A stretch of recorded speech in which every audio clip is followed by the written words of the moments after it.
গণঅভ্যুত্থানের পরে আমরা যেমনটি দেখেছি বাংলাদেশ ভারত সম্পর্কে এক ধরনের তিক্ততা তৈরি হয়েছে এবং নানা জল্পনা কল্পনার পরে আমরা দেখলাম নরেন্দ্র মোদী প্রধান উপদেষ্টার দ্বিপাক্ষিক বৈঠক হলো। সম্পর্ক আসলে এখন কোন পথে?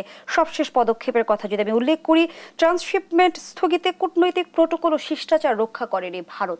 কেন এই পদক্ষেপ? আমরা গত ৮ মাস ধরেই ভারতকে অত্যন্ত অকূটনৈতিক, শিষ্টাচার বহির্ভূত, প্রোপাগ্যান্ডামূলক এবং রাষ্ট্রবিরোধী অবস্থানে দেখতে পাচ্ছি।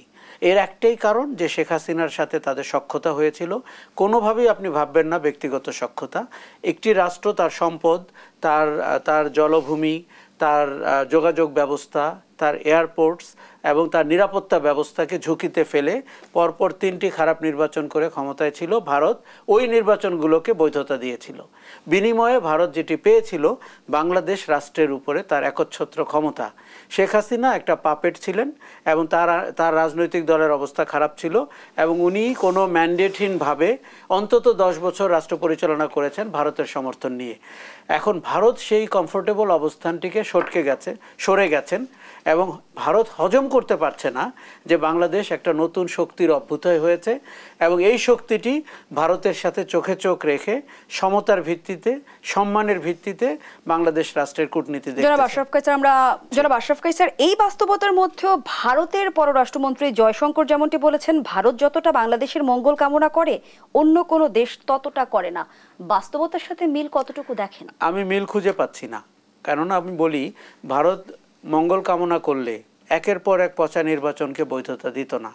ভারত যদি সত্যিই চাইতো যে বাংলাদেশের নাগরিকরা তার রাজনৈতিক ক্ষমতার বা পছন্দ অপছন্দ প্রয়োগ করবে, তাহলে সে বিরোধী দলীয় নেতাকে এসে বলতো না নির্বাচনে যেতে হবে, এবং বিরোধী দলীয় নেতা কথা না শোনার কারণে সিএমএইচে চলে যেতে হয়েছিল। জিএম কাদেরের মতো একজন বিরোধী দলীয় নেতা, যিনি 24 সালে এসে বলেছিলেন বা 23 সালে যে ভারতের অনুমতি ছাড়া আমি বলতেই পারবো না তাদের সাথে কি মিটিং হয়েছে, এই কথা যদি আপনি বিশ্বাস করেন তাহলে জয়শঙ্করের এই কথা কিন্তু মেনে নেওয়া যায় না।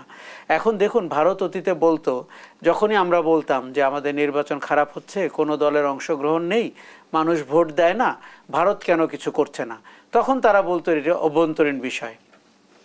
এখন তাদের মুখপাত্র বলছেন যে আমরা তো এটি অভ্যন্তরীণ বিষয় বলেই বসে থাকতে পারি না, নির্বাচন হয়ে জনগণের সরকার দায়িত্ব নেবে, এটি আমরা চাই। তো এই চাওয়া তাদের অতীতে কোথায় ছিল? তখন তারা সব দলের অংশগ্রহণের নির্বাচন চাইতেন না, তারা আওয়ামী লীগের সাজানো নির্বাচন চাইতেন। কেননা ভারত একটা অদ্ভুত মৌকা পেয়ে গেছিল বাংলাদেশের রাজনীতি, অর্থনীতি এবং জীবনযাপনে তাদের নাক গলানোর। এবং আপনি খেয়াল করেন, এই যে ট্রান্সশিপমেন্ট বাতিল করা হয়েছে বাংলাদেশের, 3য় দেশে যাওয়ার জন্য, বাংলাদেশের খুব দ্রুত উচিত হবে ট্রানজিট বাতিল করে দেওয়া ভারতের জন্য। কেননা এটি আপনার একে অন্যের সমঝোতার ভিত্তিতে হয়। আমরা কিন্তু মনে করি আমাদের নদীতে ভারতীয় পণ্য যাক, আমাদের ট্রেন লাইনে ভারতীয় ট্রেন উঠুক, কিন্তু এটি হবে রেসিপ্রোকাল, তারা দিবে আমরা দিব। কিন্তু অতীতে ভারত একভাবে নিয়ে অভ্যস্ত হয়েছিল, দিয়ে না। এবার কিন্তু ভারতকে আমাদের ওই জায়গায় নিয়ে যেতে হবে। আপনার বাংলাদেশের উচিত হবে ট্রানজিট বাতিল করে দেওয়া, বাংলাদেশের জলভূমি দিয়ে আপনার যেন ভারতীয় জাহাজ না যেতে পারে। এখন এটি কিন্তু পাল্টাপাল্টি একটি ব্যবস্থা। তবে আমরা মনে করি ভারতের হয়তো বোধোদয় হবে যে এই দেশটি জনগণ শাসিত, জনগণের ইচ্ছার সরকার এই দেশটিতে আছে এবং আগামীতেও থাকবে। ভারতকে একটি সুপ্রতিবেশী সুলভ কূটনীতিতে বিশ্বাস করতে হবে, সেই প্রত্যাশাই আমরা রাখছি।